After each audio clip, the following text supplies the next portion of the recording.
One. All right. Hello, everyone. Good to be back here with episode 11 of Korkies Corner. Joining me, of course, is my co host, writer of Ice Cold and Deadly, working on the upcoming project Seeking Sad Guru and the Bettman Conspiracy of my dad, Mike Corky. Hello, it's great to be here, John. Great to be here, everyone. All right. So, I actually have, for our first topic today, it'll involve us sharing our screen because it's a little bit of old news. But I actually went out of my way to not talk to you about this jersey until we had a chance to do a podcast when it first dropped.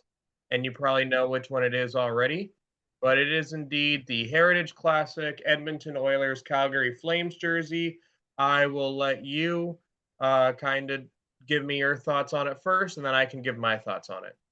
Yeah, so I mean, I kind of like them. A little bit clunky, with the like how wide the striping is and everything like that. But I kind of like them, and I am on a for a one-off or something you're not going to wear that much. I do like the brown pants and gloves. Yep, I kind of wish teams would bring back the classic pants and gloves more often.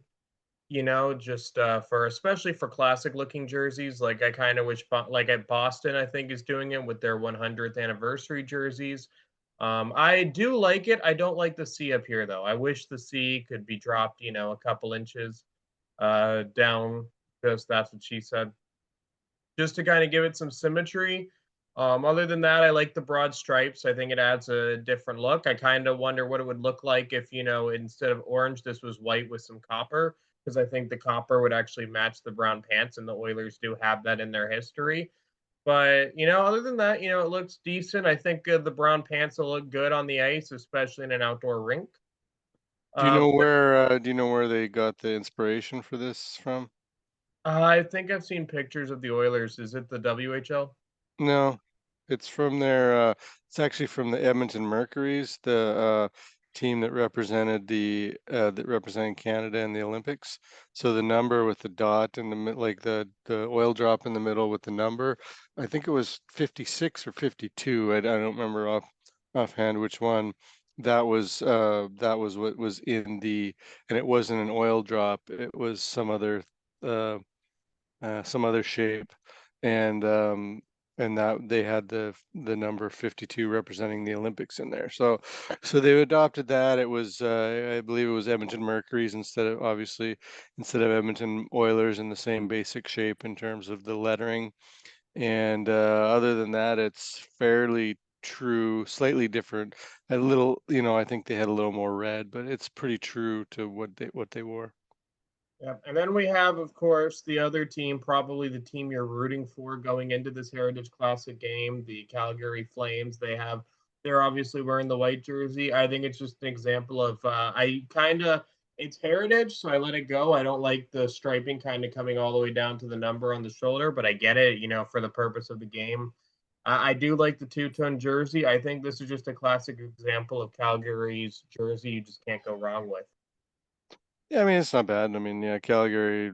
I think most of Stampeders, Flames. I think pretty much all their teams go with the red and white with yellow sprinkled in there. So yeah, it's pretty true to their colors. It's nothing special. It's not bad. It doesn't really pop out. But and incidentally, this is the theme of the Yarbles Industries jersey bracket this year is every team's that has played in one their heritage or out actually not heritage their outdoor uniforms. Okay, that's actually a very good one. So I will go ahead and stop the share real quick here, and then we'll have an awkward transition getting into our last topic. But so the main topic today, the bread and butter here, other than the Oilers' new jerseys, is actually first, it was a big decision too. We'll get into just some quick thoughts. Brad Marchand being named Bruins captain. What are your thoughts on it? Uh, I don't know. I mean, a little surprising, but he's sort of the last holdover, and he's again, never count out the Bruins, but he's going to be captaining a team that's going to struggle potentially a little bit. They still have good players, but it might be a little bit downturn for them. So I don't know. I guess the other choice would have been McAvoy, but I guess they figured Marchand has grown up enough to actually be captain. I'll tell you what, a few years ago, it seemed impossible. Yeah, I think Brad Marchand was definitely. I think Marchand earned it for his off ice contributions to the city of Boston. I think that kind of went into their decision more so than his on ice antics because, I mean, he's a great player. I remember there was a tournament which really made me realize how good Brad Marchand can be, and it was the Team Canada tournament where I was kind of rooting for Team Canada, and you had Crosby on the ice. It was one of those all star Canadian teams. I think for the World Cup of Hockey, it would have been. But Brad Marchand, it was one of those super Canadian teams that happened in the 2010s. And Brad Marchand during that game was the best player for Team Canada. So I mean, he definitely is a good enough player, and he's immature on the ice, but off ice he's done a lot of charity for the city of Boston. Obviously, I hate Brad Marchand considering he is the only player in NHL history to commit literal sexual harassment in the workplace while on the ice. And so like I don't like the player at all. I can respect his decisions for the community. He's been with the organization for a decade plus, and it is fitting that a rat is the captain of the Boston Bruins. I think it does kind of fit with the Boston Bruins as a whole. But I think they could have also gone with Pasternak, would have also been another option to be captain of the Boston Bruins. So That's true. Yeah. but yeah, and then so the main thing is what are some things you're wanting to see out of some teams? Obviously, you'll probably talk about the Oilers and what you want to see out of the Oilers, but you can mention other teams as well because this is a general podcast as a whole, even though we do talk about the Hurricanes and Oilers mostly. What are some things you want to see just for the first month of hockey, not necessarily the whole season? Well, I mean, the I'd like to see all 7 Canadian teams, I guess with the exception of Montreal, because I don't think they have much of a chance. I'd like to see them at least in contention for for the playoffs. I think Vancouver's a much improved team. Calgary's definitely got a chance. Obviously, I would like to see the Oilers do just sort of do their potential. They seem to be having some issues with injury, so I'd like to see them get over that quickly. Whatever little injury bugs are hitting them right now, which is crazy in the preseason, and just kind of get off to a good start, so they're not having to run Draisaitl and McDavid. Uh, they always have their slow October or their slow late November, December lull. I don't know what causes it, but it happens every year. Yeah, for me, I obviously with the Hurricanes, I always think early in the season the goal is you just want to see your team obviously go 82 and 0, but you just want to see your win. Pick up as many wins in October and November when it's easier to get those wins as possible. Carolina's been very good at getting their wins in October. I'd like to see them continue that into November. So I kind of wonder, I might like to see Carolina not only lose one game all of October because that's a little bit unsustainable of a pace. But I do think, for Carolina, the key is just consistently, like they've done every year, they've made the playoffs, get off to a good start and kind of maintain that pace because Carolina, for a while, they were a team, they would get off to a bad start and have a great end of the season, or they would have a terrible start and have a great end of the season. I think 2017 comes to mind where they, heading into the playoff race, were the best team in the NHL for a couple of weeks. And then 2018, they barely missed the playoffs. And then 2019, they finally made it. So that's kind of what I expect to see out of the Hurricanes. With Buffalo, I think Buffalo needs to win in October, but they're a team expected to make a jump. They've been expected to make a jump a few times in their never-ending rebuild. They're they're a team that needs to make sure they don't hit a November slump that completely negates all of October for me. They stand out as someone where it's like, they might have a great October. What's their November going to look like? Ottawa and Calgary are teams I want to see do well this season. So I'll kind of be interested to see how they do. Not because I like Calgary, it's because I enjoy their rivalry with the Oilers. There's something about that rivalry, especially in a lot of the recent hockey rivalries. I think Colorado St. Louis has come close to it, but it's been the best rivalry in hockey, I would say, ever since they both became playoff contenders again. I think Colorado St. Louis also in recent history is doing well, but I think with teams I picked to win the Stanley Cup or go to the Cup final, they end up reaching that potential, or they're on a drop off. San Jose, when I started predicting them to win the Cup, they began their fall. So St. Louis, I think, is beginning their fall. So I hope out of the two best rivalries in hockey, in my opinion, have been. I hope Calgary has a nice bounce back here and can continue to make Oilers fans mad. And you're ranting about the Calgary Flames instead of the Vegas Golden Knights heading into the regular season. And I hope Vegas loses all their games in October. That'd be good. Yeah. So, and then is there any other teams you wanted to touch on? Yeah, well, I mean, I'm kind of with you. I hope that every Southern-based team starts off well below 500. Is there any particular reason why it's geographical based, Dad?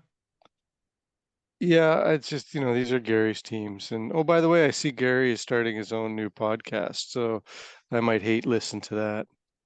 Well, Gary is interesting because I mean Gary's job, like I've said before, is his job is to make the owners happy. So if the NHL was not considering, even though that was his pitch, that's why he came into the league. If the NHL wasn't wanting a southern expansion, Gary Bettman wouldn't have been hired as commissioner and wouldn't still be commissioner. What I do find interesting with Gary Bettman is just like the blatant lies the NHL tells, like the digital board ads. They're like, yeah, we've polled fans and they all think it's great, the ones that we've polled. And it's like, can we see those polls? And they're like, hey, shut up. It's just that sort of thing that makes me mad. And Gary Bettman, I think it is interesting watching him speak about the league because he finds a way to kind of politicize things.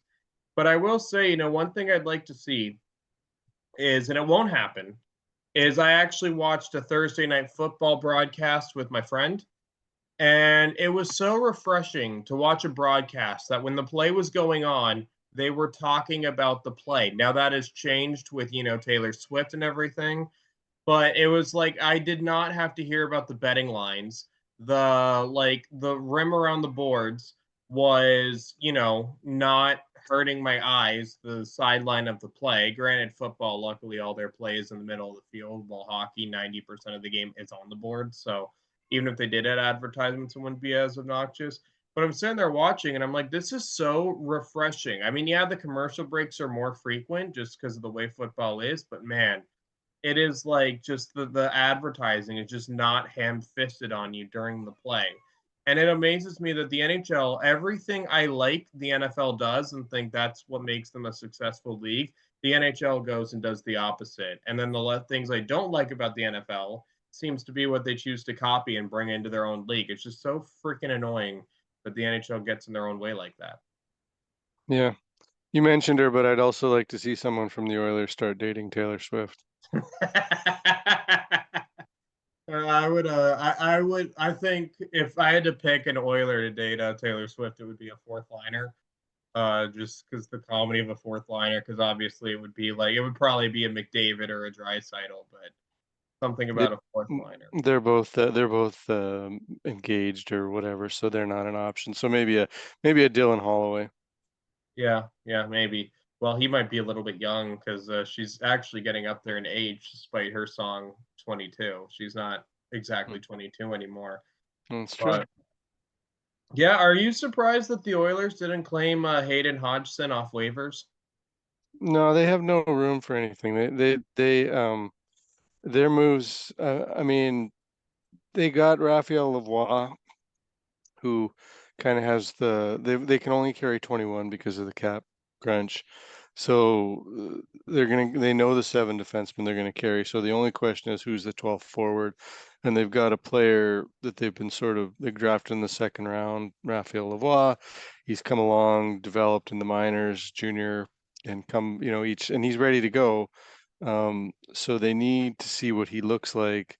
So how could they possibly pick anybody up off waivers? They're just no. I'm not surprised that they didn't, because unless some really weird situation where like a really good fourth line center making 775,000 came available off the waivers, that's about all they would do. But I mean, that's just not going to happen. So Yeah, for me, it was the reason why I asked that is because Hayden Hodgson, I expect there to be a line brawl or two heading into the first regular season Oilers Golden Knights game after the events of their second round series. And the way the Oilers lost the series is a terrible way to lose a playoff series. I thought they were going to claim Hayden Hodgson just to make sure he plays the game against the Golden Knights heading in, but maybe They the don't. I think if you feel the need to line brawl because of that, it means you're not, in the back of your mind that you're not a true Stanley Cup contender, right? If you're um, focused on fighting, you're not focused on winning. So, and that, 30 years ago, for sure, they would have had everybody up. But now it's not, it doesn't work that way. They've got two or three tough guys. If they had wanted to keep Clean Costin and trade a Warren Fogle, because Fogle doesn't fight, that, they could have done that. But they're very clearly not interested in gooning it up. I mean, the problem is though with plays like that, if you do not have a response, sometimes the league as a whole thinks they can take liberties with you. It still happens. How many teams, something? I think Carolina is a victim to this, and that's why Carolina got a Brendan Lemieux, is because you don't want to be focused on fighting, but you still got to have the league respect that that is an option your team to fall back on. And two of the dirtiest teams in the league, and I mean that in the best way possible, because that was their whole mantra. Florida and Vegas, they got to the Stanley Cup final because they were the dirtiest team in the league. So I think it would have behooved Oilers to pick up guys who can maybe get Vegas more focused away from the play rather than I mean, you don't want to structure your team to beat just one team. Obviously, it's a little bit different when it's a division rival, not a Stanley Cup final opponent. But I was kind of shocked when you look at how Hayden Hodgson, how he laid a perfectly clean hit on Mark Stone and just was kind of living in their heads rent free for the rest of the night. So Yeah, I mean, that was a, I kind of had mixed feelings because, I mean, I'm happy to see Vegas and LA go at it. On the other hand, like the idea that a fringe player goes after a star in the preseason, teams aren't going to like that. So we'll see if he gets picked up. But the Oilers have three very, very tough guys, and if they want to go down that road, they can. okay, well, there you go. Speaking of Vegas, and I'm going to share my screen one more time. I do apologize. You will have to bear with me for a minute here, as the when I share my screen, a lot of times there's a thing that gets in the way, but you're not gonna have to bear with me. So I've crafted your worst nightmare lineup. I will admit the center was the hardest part, but I just want you to let me know if I am right that this is your most hated team of all time. So at goalie, I have because I remember you telling how you hated Billy Smith as a kid. Am I right when I call Billy Smith your most hated goalie of all time? Yeah, I didn't realize that it was of all time when you kind of mentioned this before. Um, it was, yeah. I don't, yeah. That's a good pick right there. Yep. And then at defense, I have Oilers legend Chris Pronger. Obviously, he did not leave the Oilers on the best of terms, so that's why I figured I'd put him there. And he kind of caused the Oilers to have that free fall that they ended up having in the very next years when they lost one of the best defensemen in the game. And he was a dirty player before and while on the Oilers. So it's not like he's a clean play with a respectable play. And I know you were one of the Oilers fans who were not happy with how he left Edmonton. So am I right at Chris Pronger is in your top two most hated defensemen of all time? Yes. All right. And then obviously Petrangelo. It was between him and Chara. I went with Petrangelo because I feel like that wound is a little bit fresh. Am I No, it right? was it was Chara. It was dang. Mm. I was picking between him and Chara. I didn't know whether to go with the legacy defenseman and Zdeno Chara. I think Zdeno Chara would have made my most hated line. But yeah, it was between him and Petrangelo. How close was I with putting Petrangelo there? Yeah, I mean, I also had like Drew Doughty on my mind, and then if we're going way back, I mean, I would have to think about it, but in terms of number three, but for me, Chara of all time he's definitely an all-timer. I wouldn't put Petrangelo up quite that high all time. And then on the forward line, the pick I'm the least confident about, but as let me just fix my spelling here. But the only reason I picked him was just the competition between him and Connor McDavid. And I think McDavid the past 2 years has clarified up any issues on who the best player in the NHL is. But Toronto fans and Oilers fans, they do go at it a lot on social media. There's a lot of debate about which team is better. So center was the hardest one. There's not a lot of like when you look at the most hated players in league history that played for teams, not a lot of hated centers. So I went with Austin Matthews, and he has that stupid mustache. How close was I? And I imagine I was way off. Well, you were close in that, like when I was thinking through my current list of players I can't stand, Austin Matthews would be my chosen center. But I'd have to he's not close. There'd be other guys that just aren't coming to mind right now that I've absolutely despised over the years. Yeah, yeah. I was trying to pick Oilers rivals, and then we'll pair them together. One of them is an Oilers legend and Milan Lucic on right wing, and left wing, of course, is Brad Marchand because he played for Boston. He's one of the most hated players of all time. I tried to have more older guys, but it was really hard for me to think of older guys that you would hate because I've only been watching hockey for, like only been able to follow and discuss who you hate since 2010 onward. So it was hard for me to pick some guys from the 90s and 80s. But for wingers, you don't have to name right wing and left wing. You don't have to know guys off the top of your head. How right was I with Milan Lucic and Brad Marchand being on Um, yeah, I mean, Marchand, I'm gonna say that, yeah, all time. Like I said, he's grown up a little bit now, but yeah, I mean, he's definitely on my top line in all time for sure. Um, Lucic, yeah, I don't think. I mean, he's up there because I would go down rabbit holes where I would watch hockey fights and on YouTube and just um look for fights where he lost. So yeah, that kind of tells me that he's up there, there? Okay. And then for the general manager, Oilers legend, Peter Chiarelli. Is that your least favorite general manager of all time? hands down. Yeah, I figured as much.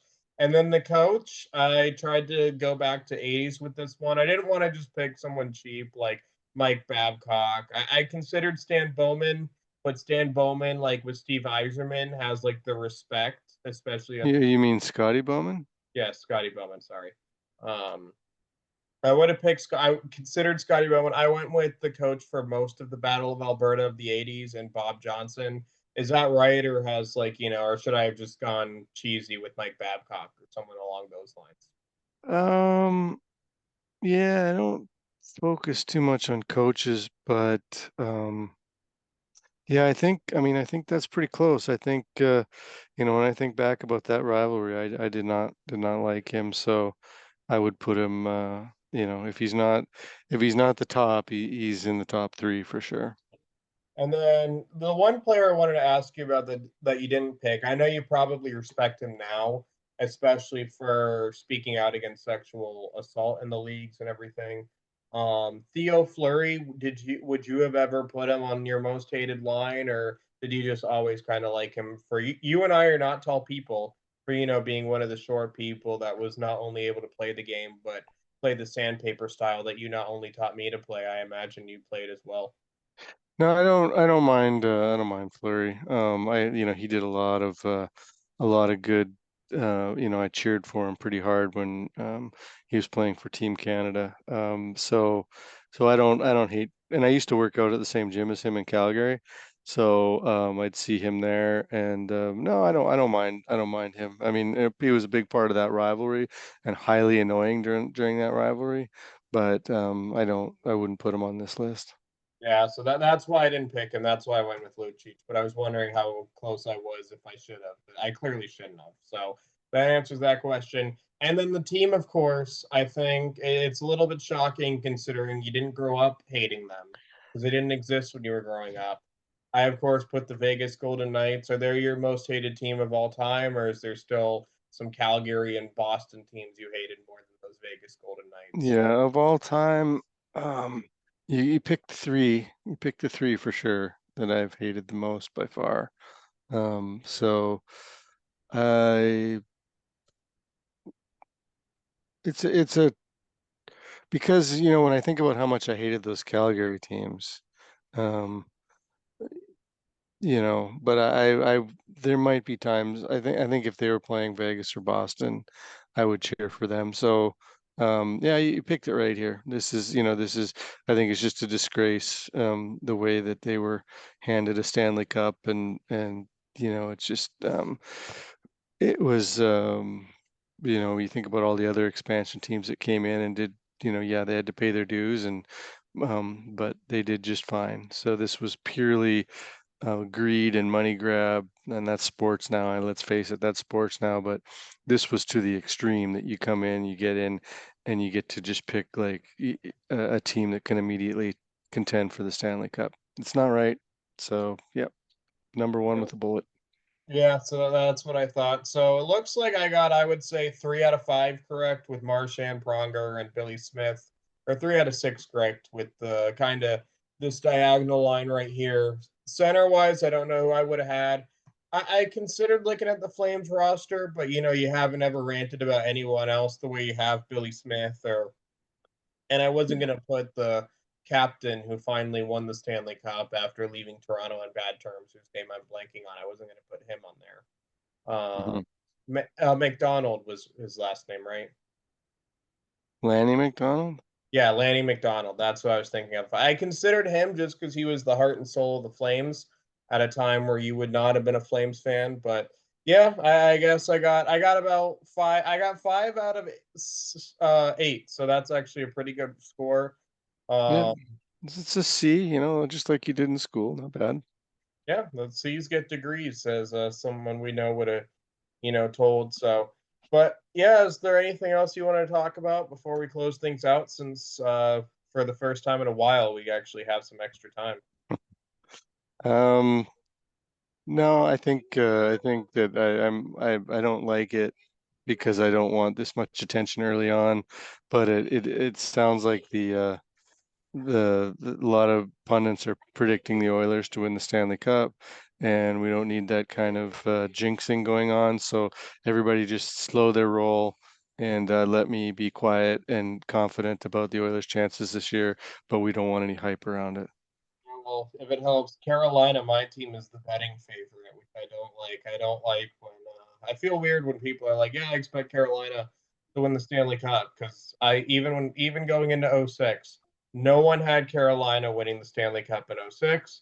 No one had Carolina going to the conference finals in '09 or 2019. I thought they were getting relocated before they started their playoff streak. So I thought they were going to be Atlanta 2.0. So it does feel part of it is I'm just not used to picking my team to win the Stanley Cup. Like I'm used to my team not being able to underdeliver both in my own head. I don't think this is Carolina's year. I think they will. I think Carolina's time will come, but I don't think this is it. Obviously, I've told you my prediction is the Edmonton Oilers, but I mean there's so many good teams I think who are set up better for success this year that I don't feel comfortable with my team being the betting odds favorite right now. Yep. All right, so that's it for this one. A little bit shorter of a podcast, but I'm sure just as entertaining. We went for quality over quantity for this week. And then join us. We'll be uh, for next week on Monday. We'll be back on Monday, hopefully, for another edition of Corky's Corner. And yeah, is my brother trying to get on screen there, Dad? Oh, he's just messing with me. Yeah. Well, he learned it from the best. All Yeah. right, all right, everyone. See you next week. Cheers.